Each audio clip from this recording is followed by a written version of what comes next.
अनुभव आपल्याला मिळतोय म्हणजे मी म्हणतो एक 50% आपण अनुभवतोय. तर आपल्या सोबत अमरावतीचे धारकरी आहे. आपण त्यांच्याकडून मोहिमेबद्दल प्रतिक्रिया जाणून घेऊया. दादा, आपलं नाव काय? माझं नाव भूषण गायकवाड आहे आणि मी अमरावती जिल्ह्यामधला आलो.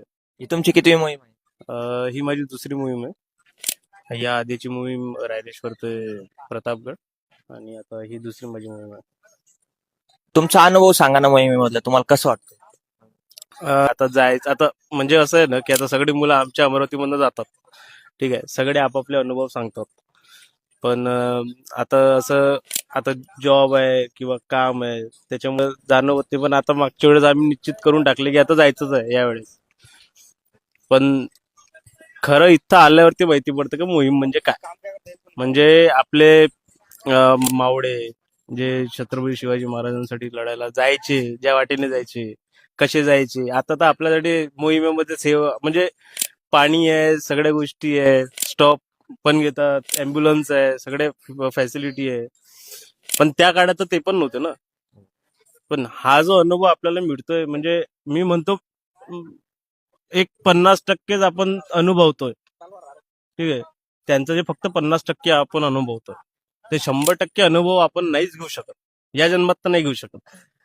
पण हे जो आतापर्यंतचा माझा अनुभव आहे खूप छान आहे आणि मी म्हणतो की सगळ्यांनी एकदा किमान एकदा तरी सुरुवात म्हणून तरी एकदा तरी मोहिमेला यायला पाहिजे असं वाटतं. दादा, आपलं क्वालिफिकेशन काय झालं? माझं बीकॉम पहिले माझं बीकॉम नंतर MBA झालंय आणि आता मी एका IT कंपनीमध्ये आहे पुण्याला. माझं वर्क फ्रॉम होम ऑफिस सुरू असतं.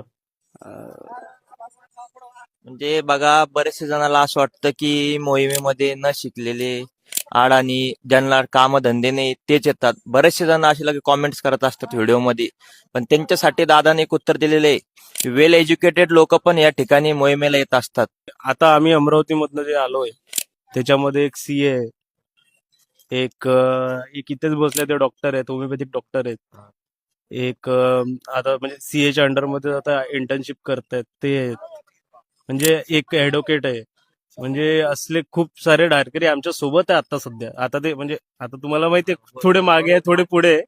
पण आता सगळे असे आता असे आहेत आमच्या याच्यामध्ये. काही सध्या कॉलेजेसमध्ये आहेत, जे त्यांचं व्यवस्थित शिक्षण घेतात. तुम्ही अमरावतीतनं किती धारकरी आलात? आता अमरावतीवरनं मला तरी आठवते 700-750चा आकडा आहे.